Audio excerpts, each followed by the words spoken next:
If I'm awake, it's highly likely I'm actually thinking about these books.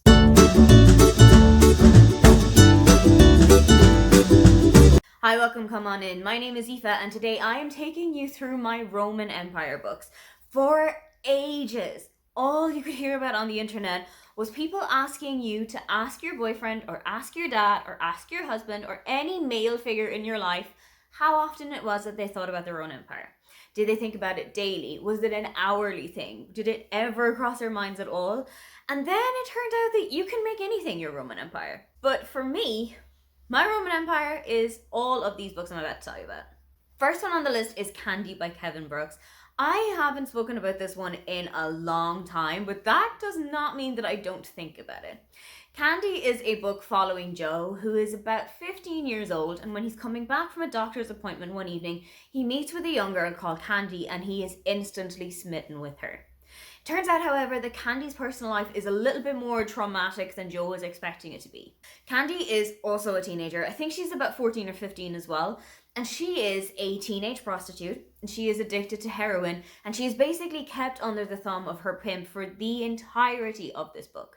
But that doesn't stop our Romeo and Juliet from having the most adorable star-crossed relationship I've ever seen. There is an absolutely adorable scene in the zoo where they go and look at the penguins for about 4 hours, and genuinely I think about that scene every single time I see a penguin. Next up is Rachel's Holiday by Marion Keyes. I have read a lot of Marion Keyes books. I think there's only about 4 or 5 that I've not actually gotten to, and by far this is the best one.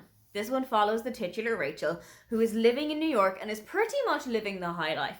Every single evening with her involves cocaine, involves alcohol, involves going out to a party, and one day all of this catches up with her.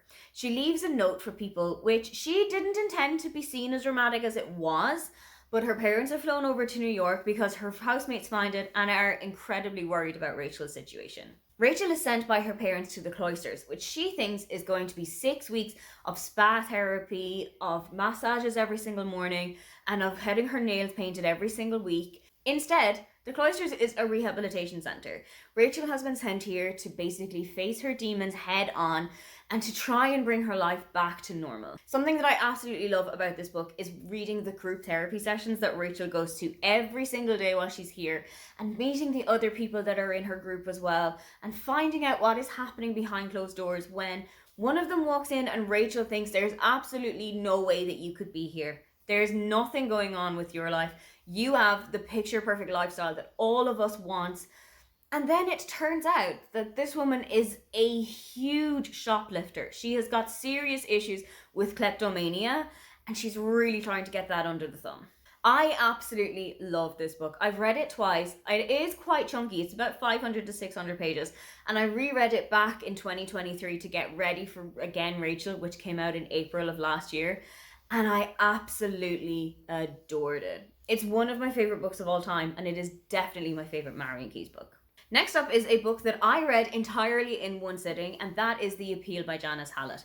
This one takes place in a small little town in England where the Dramatic Society are putting on a presentation of All My Sons by Arthur Miller. Yes, the same guy who wrote The Crucible.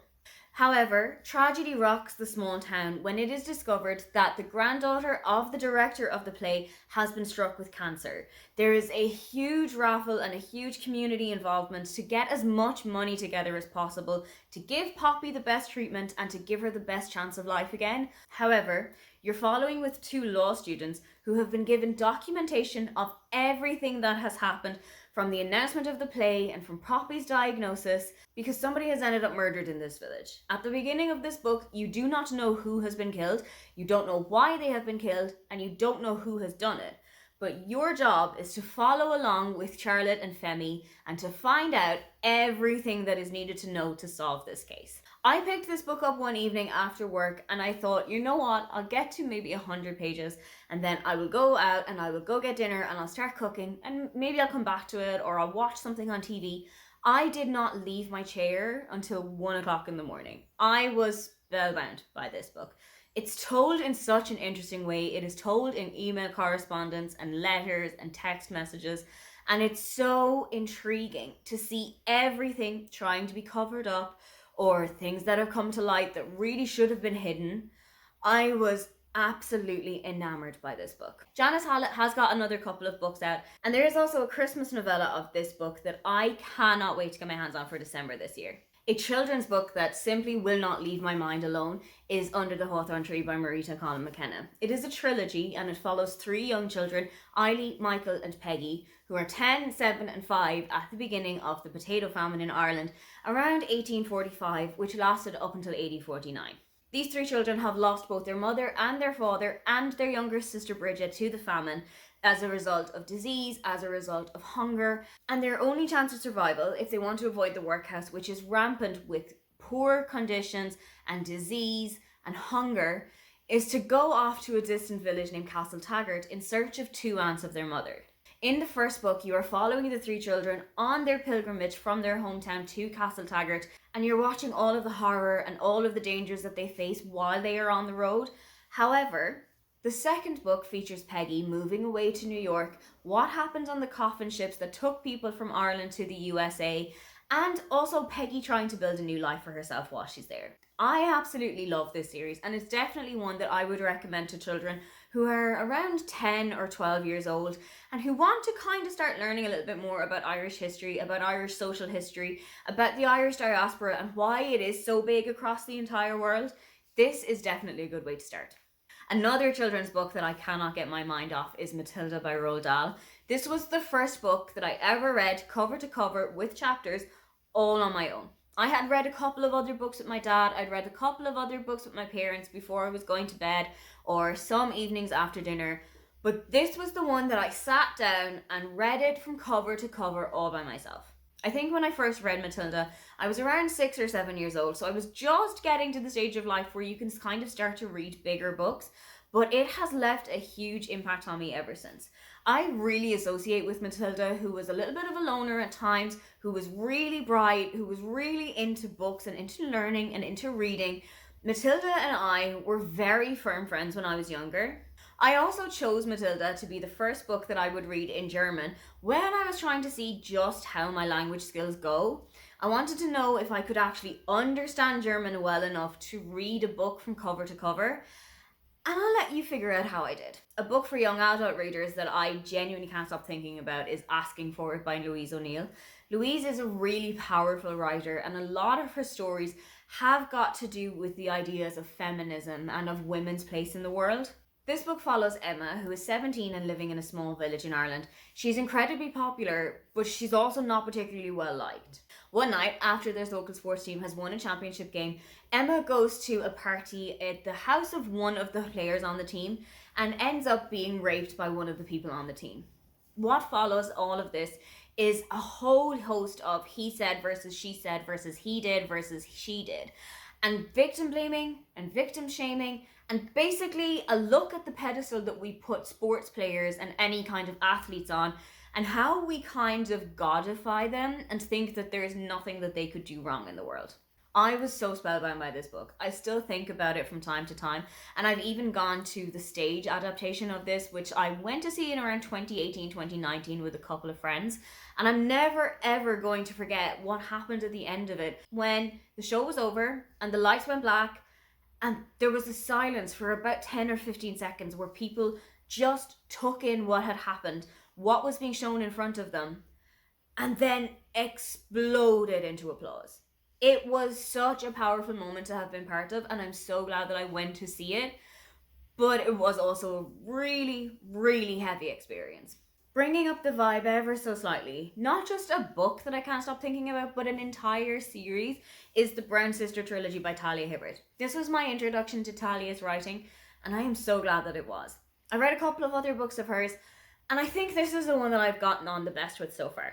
Something that I love about the entire Brown Sister Trilogy is that Chloe, Danny and Eve are undeniably sisters. They are all of the same cloth, they are all in the same family, but they have such distinctive personalities. You can definitely tell when you're reading Danny's book that this is about Danny. You can definitely tell when you're reading Eve's book that it has all of the chaos that you would expect from Eve. I also love that the series is chock full of representation and none of it feels shoehorned. Chloe suffers from fibromyalgia, Danny is bisexual and she is also a witch, and Jacob, the love interest from Eve's book, is autistic, and Eve starts questioning her own neurodivergency. As well as that, the spice level in this book series is absolutely perfect. None of it feels gratuitous, none of it feels like Talia was just putting it in for the sake of putting it in. All of the sex scenes in this book were well thought out, they were well spaced out, and they were genuinely really exciting to read. Anytime that somebody asks me what is a great place to start off with romance books, I instantly put a copy of these in their hands. Going in a completely different vibe, something else that I cannot stop thinking about, and cannot stop thinking about the impact that it had on me, is Room by Emma Donoghue. This book follows Jack, who is 5 years old and has spent his entire life within the confines of one room. It is 12 foot by 12 foot, and he has never been in the outside world. All that he knows is his mother, old Nick, who comes to visit her once in a while, and she is always on edge when this happens, and his little snake that he has made out of old eggshells. However, his mother is starting to get a little bit restless, and she tells him a story of the outside world and a young woman called Joy. It turns out that this is who Mama used to be before she lived her entire life in this little room, and she wants to get back out. I absolutely love the narration technique of having Jack tell the entire story of this book. He has no idea what the world is like on the outside, and his life is in such a small place, and his world is so small, and his life has been so sheltered that everything is an absolutely incredible experience when you're seeing it through his eyes. However, I also had a very personal experience with this book. When I was reading it, I was working in an internship in London for about 2 weeks, and I was living in London for those 2 weeks. When I was on the train into London from where I was staying one morning, I had just finished that book. And I have never in my life felt so exposed and so open to the world. I just remember going from Victoria train station to the office and thinking anything could happen to me. Anybody could take me. Anything could go wrong here. It stuck with me for such a long time. And I also watched the film adaptation when I came back home that evening. And I think it took me about 3 hours to actually fall asleep and feel any way kind of normal after it. Finally, one of my favourite thrillers of all time is Strange Sally Diamond by Liz Nugent. I have once again been shoving this into the hands of so many people, and everybody that has read it so far has absolutely loved it. This book is about Sally Diamond, who is a little bit strange and a little bit quirky. When she was younger, her father used to always say that when he died, he just wanted to be brought out with the rubbish on their farm. He didn't want a big scene, he didn't want a big song and dance, he just wanted everything to be done with quietly. So, when her father does pass away at the beginning of the book, that is exactly what Sally does. She takes him out to her family farm's incinerator and puts his body in there. What ensues from this is an entire media circus following Sally's life and introducing her to her actual birth parents, what had happened to them, and how Sally got to be with the adoptive family that she is with now. It also fills us in with what happened to Sally's birth father and where in the world it was that he ended up. Every single page of this book brought me down a path that I didn't know that I was going to go on. It brought me to a completely new point of the book, and there was never a point of the story where I figured out what was happening. But that is such a hallmark of Liz Nugent's writing that I almost expected to go in and have my neck basically yanked into 20 different directions. I cannot stop thinking about this book. It was my absolute top book of 2023. I think it's due a reread at some stage of 2024, but it is definitely one that I think every single person needs to read. Those are the books that on any given day of the week, I've probably thought of at least 3 of them. What book happens to be your Roman Empire, and how often do you think it is that you think about them? If you would love to leave me a comment but you can't think of anything you'd like to say, then just leave me the Roman building emoji. Don't forget to like and subscribe because I have new videos up every week. Now, get on out of here.